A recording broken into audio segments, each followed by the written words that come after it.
Hey, look up. No one talk, focus. Another way the AP test writers try to get you stuck is they take away all the numbers. Notice? No numbers. It's really common. They do it all the time. It doesn't change the way you think. You do have to memorize that when they give an A, a B, or a C typically, or a D, they're constants. Meaning if you want to imagine that A as being 5, that's okay.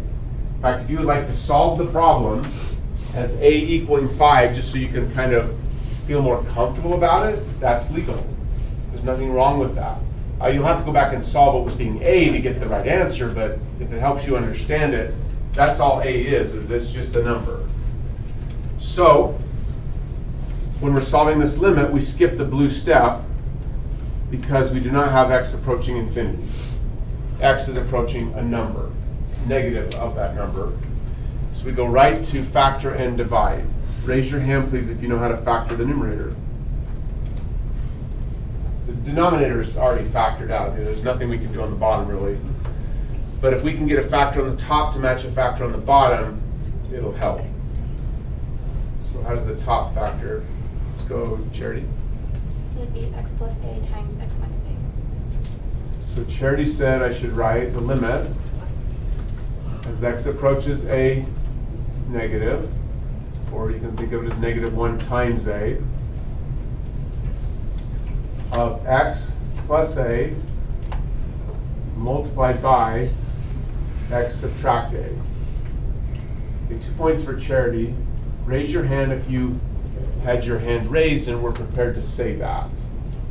Another point. We need to talk about it. So now we have what we want because we have the famous, as I call it, yellow box. So the yellow box is equal to 1. Raise your hand, please. Is there a value of x which will make the yellow box not 1? Hands up. Is there a value of x that will make the yellow box not equal to 1? Let's go, Caleb. Negative a. If x equals negative a, the yellow box is undefined. How many knew? 2 for Caleb. So different than before. Before we had e to the x over e to the x, that's always 1, no exceptions. This one can be 0, you just have to be careful. Do we have to worry about the exception? Do we have to worry that x might be equaling negative a, and hence the yellow would become undefined? Hands up. Is that a concern in this particular case? So Drax? No. And why not? X is getting close to, but not full to negative a. Nicely done. We're doing a limit, so x is not going to equal a, negative a, it's just going to get close. 2 for Drax, 1 if you knew that. So in this case, the yellow box is simply 1, so we're just trying to find this limit now. The limit as x approaches negative a of x subtract a. So the x gets really close to negative a. So we have negative a plus negative a. Hands up, who knows what that is? Hands. Negative a plus negative a. Hands up. It's not really negative. It's like close to negative a plus negative a. What's that going to be close to? A few more hands. Still waiting. Let's go, Jesse. How many knew? 2 for Jesse. So that's the value of the limit. Questions?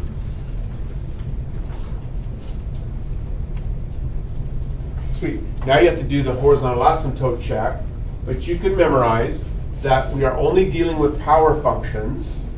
So whatever asymptote we find going to the right will be the same asymptote. Well, I should say, if we find an asymptote going to the right, it will be the same asymptote going to the left. So you really don't have to check both directions. If there's not an asymptote going to the right, there won't be one going to the left either. So do that quick. Find the horizontal asymptote. Stop me if you have a question.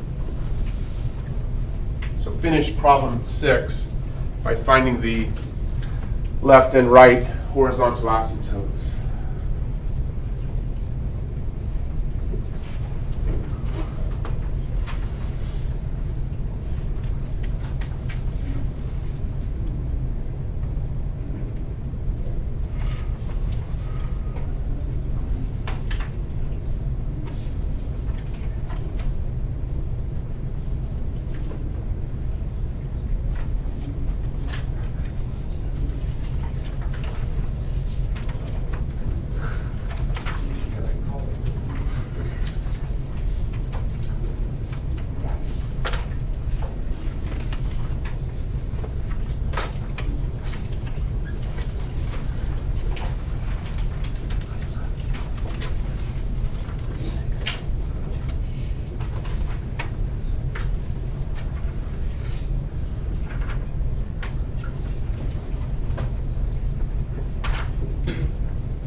Anybody have a question?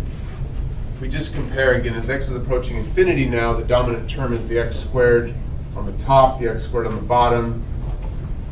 So we end up with a limit that goes to infinity as we go to the right. If we go to negative infinity to the left, but there are no horizontal asymptotes if that's what's happening. Maybe want to talk more about this one. Please. Well, obviously, is why you wouldn't get infinity at negative infinity, because that is going negative, or towards negative infinity. Are you okay with the green? Does it make sense? Yeah. I see. You're okay. I just did the other in my head, so my apologies. Let me just write it out. 2 for Jesse for asking.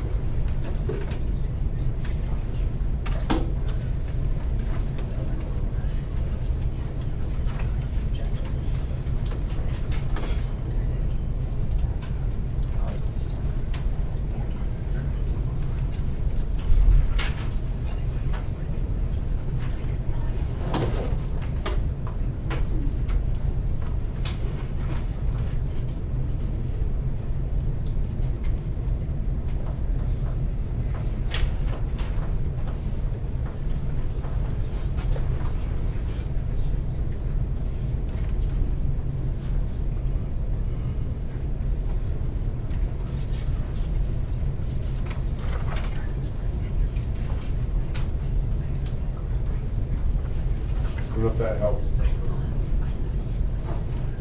No, okay. You good? Anybody else? Please.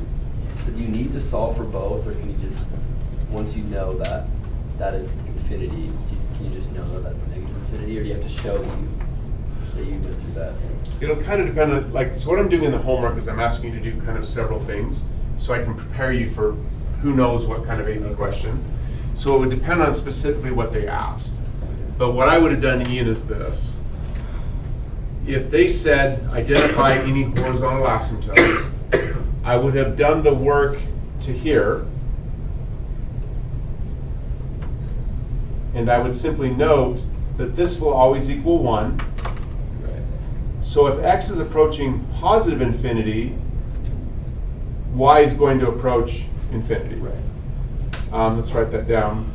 As x approaches positive infinity, y is definitely approaching positive infinity as well. And then I would have used my knowledge of power functions to say, it's not going to make any difference when I have x approaching negative infinity. I'm going to end up in exactly the same place. Like you can see that this orange box is exactly the same as this orange box, except that one has x approaching positive infinity, other negative infinity. Correct. Yeah. And that's always true for power functions. So I would have stopped at this first orange box and just used it to come up with this orange statement. Did that answer your question? Yeah. Okay, 2 for you.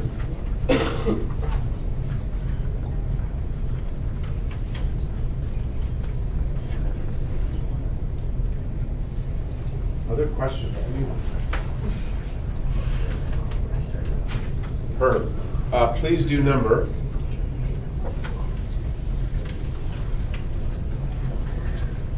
Actually, let's talk through this one. We're going to talk through number 10.